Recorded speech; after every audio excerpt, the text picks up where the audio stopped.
नमस्कार आप सभी को आपके ही अपने प्यारे से YouTube channel we are education के ऊपर में आप सबों का बहुत बहुत स्वागत है। और आप देख रहे हैं हिस्ट्री के टॉप 10 वाला वीडियो सीरीज। प्रत्येक छोटे छोटे वीडियो में 10 से 15 मिनट के वीडियो में आपको 10 इंपॉर्टेंट प्रश्न कराते हैं। फिलहाल एनसीईआरटी के पहले जो चैप्टर है, जिस चैप्टर का नाम है ईंटें मन की तथा अस्थियां, आप इसी को हड़प्पा की सभ्यता कहते हैं, अंग्रेजी में हड़प्पन सिविलाइजेशन बोलते हैं। इसी को सिंधु घाटी की सभ्यता कर लीजिए, यानी इंडस वैली सिविलाइजेशन कर लीजिए, सारे चीज एक ही है।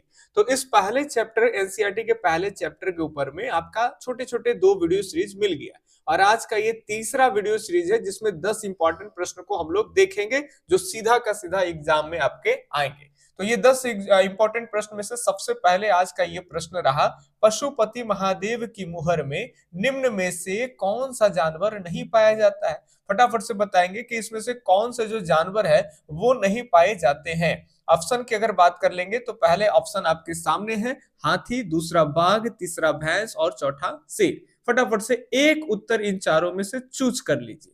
बाकी पशुपति महादेव की बात कर लेंगे तो ऐसे शॉर्टली अगर आप बताएं, यहाँ पे क्लास नहीं कि लॉन्ग में सभी जानवरों की चर्चा करें, लेकिन एक छोटा में बताएंगे कि एक मुहर मिले हैं। हालांकि मुहरे के बारे में आप सब पढ़ते हो कि सेल खड़ी नामक पत्थर के बने होते हैं। इसके अलावा एक और भी पत्थर की चर्चा हम क्लास में कर दिए हैं। तो सेल खड़ी नामक पत्थर के मोहरे ज्यादातर पाई गई है और इसमें एक नीचे में बहुत सारे जानवर पाए गए हैं और जानवर के ऊपर में ये पशुपति महादेव की मूर्ति है। ऐसा कहा जाता है कि ये पशुओं के स्वामी शायद रहे होंगे। तो इसमें से बहुत सारे जानवर के बारे में क्लास में आपको पढ़ाया गया, तो बताना है कि कौन जानवर नहीं थे। तो अगर नहीं पूछा जा रहा है तो शेर जो जानवर थे उसका उल्लेख नहीं है, बार बार हम बता रहे हैं और एकदम यही सही उत्तर होगा। बाकी हाथी है, भैंसा है, गैंडा है, बाघ है, इन सभी जानवरों की उल्लेख है। ठीक है, हिरन वगैरह सब। तो ये ध्यान रखिएगा। अगले प्रश्न आपके सामने ये रहा, काफी इंपॉर्टेंट है।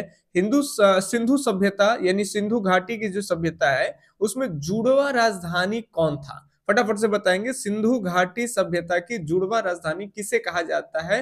हड़प्पा मोहनजोदड़ो को, या लोथल कालीबंगा को, मोहनजोदड़ो चनहुदरो को, या फिर हड़प्पा लोथल को। फटाफट से बताएंगे कि कौन से उत्तर यहाँ पे बिल्कुल सही हो जाएंगे।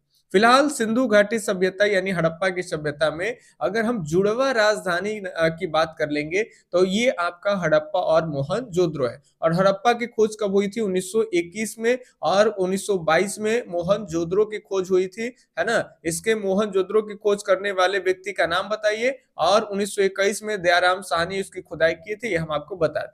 अगला प्रश्न आपके सामने ये रहा, तीसरे प्रश्न है, सिंधु घाटी स्थल में महिला और पुरुष को एक साथ दफनाया गया था। फटाफट से बताएंगे कि सिंधु घाटी नामक स्थल में महिला और पुरुष को एक साथ कहां दफनाया गया था। बनावली में, लोथल में, मोहनजोदड़ो में, या फिर हड़प्पा में। फटाफट से बताएंगे। इसमें सही जवाब की बात कर लेंगे तो बिल्कुल सही जवाब होगा लोथल में आपको महिला और पुरुष को एक साथ दफनाया गया था। और बैच में ये भी बताए थे कि कितने ऐसे जगह थे। कई लोगों को ऐसा अगर कंफ्यूजन रोपड़ में हो रहा होगा, वो बैच लेकर के आराम से पढ़िए, सब चीज क्लियर होगा कि रोपड़ में जो महिला और पुरुष को एक साथ दफनाया गया था। लेकिन उत्तर में सही उत्तर सी बी ये लोथल जाता है, ये कैसे? तो उसमें बहुत सारी जानकारी देते हैं कि लोथल में कई ऐसे जो है वो कब्रिस्तान पाए गए जहां पे महिला और पुरुष को एक साथ दफनाए गए हैं, है ना। और सती प्रथा का उल्लेख भी कहीं ना कहीं लोथल से मिल पाता है। बहुत तरह की जानकारी आपको दी गई है और यहाँ सारी जानकारी देना एक 10 से 15 मिनट की वीडियो क्लास में संभव नहीं है, इसीलिए हम लोग यहाँ उत्तर पे रहेंगे। बिल्कुल बी उत्तर एकदम सही है। ठीक है, अगले नेक्स्ट क्वेश्चन की बात कर लेंगे तो ये है आपका 4 नंबर प्रश्न, सिंधु घाटी सभ्यता किसके समकालीन नहीं मानी जाती? चीन की नहीं मानी जाती है, मिस्र की सभ्यता की नहीं मानी जाती है, मेसोपोटामिया की सभ्यता, या क्रीट की सभ्यता। इनमें से एक उत्तर चूज करके बताएंगे कि किस सभ्यता के समकालीन सिंधु घाटी की सभ्यता नहीं मानी जाती है। तब तक एक छोटी सी जानकारी दे देंगे, जो 99 रुपया में एक सब्जेक्ट का कोर्स मिल रहा था, अभी फेस्टिवल के कारण आपको मात्र और मात्र एक सब्जेक्ट जो है वो 51 रुपये में दिए जा रहा है। और एक से ज्यादा 2 सब्जेक्ट या 3 सब्जेक्ट, जितना सब्जेक्ट मैच कर जाए आपका सब्जेक्ट आपका होगा, यही इतिहास है, भूगोल है, राजनीति विज्ञान विज्ञान है, गृह विज्ञान और संगीत। इन पांचों सब्जेक्ट में से कोई सब्जेक्ट की तैयारी या 2 या 3 सब्जेक्ट अगर कर रहे हैं तो 2-3 सब्जेक्ट आपको 99 रुपया में दे जाएगी। आप कोई एक सब्जेक्ट का अध्ययन करना चाहते हैं तो 51 रुपया में, जिसमें आपको वीडियो लेक्चर मिलेंगे, नोट्स मिलेंगे, सब्जेक्टिव ऑब्जेक्टिव दोनों, और टेस्ट सारा कुछ 51 रुपया में। ठीक है, आप इस नंबर पे व्हाट्सएप कर करके संपर्क कर लेंगे। व्हाट्सएप पे अपना सब्जेक्ट, अपने जिला का नाम लिख के भेज दीजिएगा, बता देंगे कि कितने सब्जेक्ट मेरे पास आपका अवेलेबल मिलेगा। ठीक है, और बहुत आसान सी चीज है कि आप इसी नंबर पे फोन पे करके उसका पेमेंट का स्क्रीनशॉट व्हाट्सएप पे भेज देंगे, और व्हाट्सएप पे पेमेंट जैसे ही आएगा तो 5 से 10 मिनट में आपको एक लिंक देंगे, उसमें आप ज्वाइन करिएगा तो उसमें सारे आपके क्लास खुल जाएंगे, है ना। और उसके बाद पीडीएफ वगैरह, बहुत इजी मेथड है, बहुत ज्यादा ये नहीं है कि आप एप्लीकेशन डाउनलोड करिए, ये करिए, वो करिए, क्योंकि तमाम तरह के बच्चे आते हैं। एक बार एप्लीकेशन बना तो उसमें रजिस्टर ही कई आर्ट्स वाले विद्यार्थी को करने नहीं आ रहे थे, तो इन सभी से छुटकारा दे करके सीधा लिंक का कनेक्टिविटी कर दिए। ठीक है, चलिए छोटी सी जानकारी रहा। फिलहाल अगर इसके सही आंसर की बात कर लेंगे तो चीन की जो सभ्यता है वो सिंधु घाटी की सभ्यता के समकालीन नहीं मानी जाती है, तो यही सही आपका होगा, है ना। और इस चीन की सभ्यता के साथ कोई व्यापारिक संबंध भी भारत का नहीं था, तो ये दोनों बात याद रखेंगे, दोनों से प्रश्न आते हैं। फिलहाल अगले प्रश्न की बात कर लेंगे तो प्रश्न है, सिंधु घाटी सभ्यता का कौन सा स्थान मृतकों का टीला कहलाता है। मृतकों का टीला यानी मुर्दों का टीला। बताए थे कि कितने भाई ऐसे एक ही जगह है जहां पे कितने लोगों का लाश का ढेर मिल गया था, जिसके कारण इतिहासकार पुरातत्वविदों ने इसे मृतकों का टीला कहा है, तो वो आंसर हो जाएगा आपका मोहनजोदड़ो, यानी 5 का बी उत्तर एकदम सही है। अगले प्रश्न के ऊपर में देखें तो प्रश्न है, सिंधु घाटी सभ्यता का कौन सा स्थान सिंध का बाग कहा जाता है। चाहे सिंध का बाग हो, चाहे सिंध का नखलिस्तान हो, और ये नखलिस्तान क्या होता है, आप रेगिस्तान तो जानते होंगे, लेकिन नखलिस्तान क्या होता है, तो ये सारी कुछ आपको बैच में पढ़ा रखे हैं।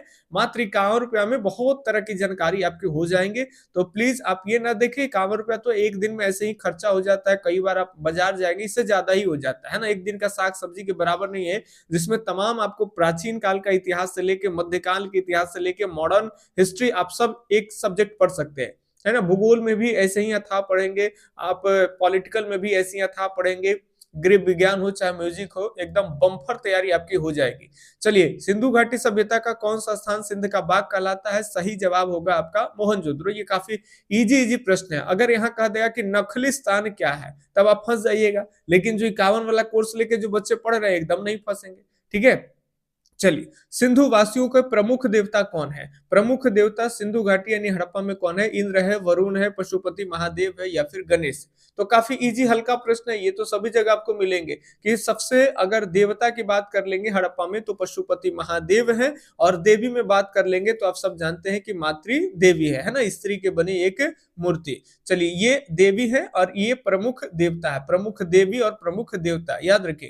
इंद्र की तरफ नहीं जाइए, इंद्र जब आप वैदिक काल में पढ़ेंगे तो वहां पे वैदिक काल में प्रमुख जो देवता हो जाएंगे ऋग्वैदिक काल में वो इंद्र हो जाएंगे, है ना।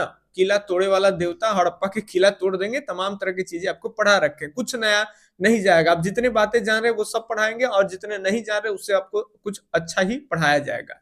सिंधु सभ्यता का किस देश के साथ व्यापारिक संबंध नहीं था। देखिए, ये बहुत बढ़िया प्रश्न है और कई बार एग्जाम में आपके आए हैं, अलग अलग एग्जाम में। ठीक है, तो ये काफी आपके लिए इंपॉर्टेंट होगा। तो आपको पहले बता दिए कि चीन की सभ्यता के साथ व्यापारिक संबंध नहीं था, तो ये डी उत्तर एकदम आपका सही हो जाएगा। अगले प्रश्न के ऊपर में जाते हैं, तो ये 9 नंबर प्रश्न है, सिंधु सभ्यता में नर्तकी की मूर्ति कहां से मिली।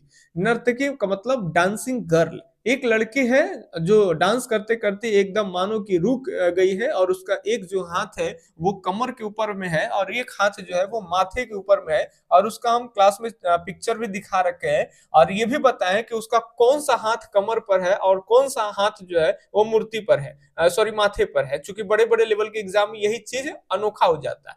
फिलहाल अगर नॉर्मली अगर देखें तो आपको ये ध्यान रखना है कि कांसे की नर्तकी या मूर्ति जो है वो आपके मोहनजोदारो से मिली है। एक कहानी के सीक्वेंस में हम आपको बताए थे कि कैसे मोहनजोदारो घूमने गए और एक जो है कि रास्ते में आपको मिल गया क्या भाई, तो रास्ते में एक मूर्ति का दुकान मिला, वहां से आप कराने लगे, फिर सरोवर पे गए, वहां पे शादी विवाह का ये देखे, विशाल स्नानागार, सभी चीज कहानी के माध्यम से, ताकि पिक्चर बन जाए।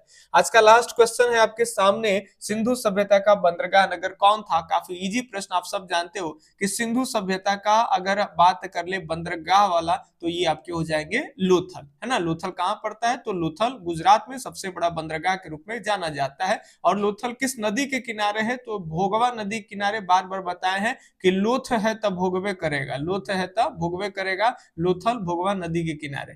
फिलहाल 10 मिनट के अंदर 10 क्वेश्चन कराने का हमारा टारगेट होता है, वो कंप्लीट हुआ। ठीक है, बाकी हम मिलते हैं किसी नए वीडियो सीरीज में, तब तक के लिए धन्यवाद। जय हिंद, अल्लाह हाफिज, आपका दिन शुभ हो, राधे राधे।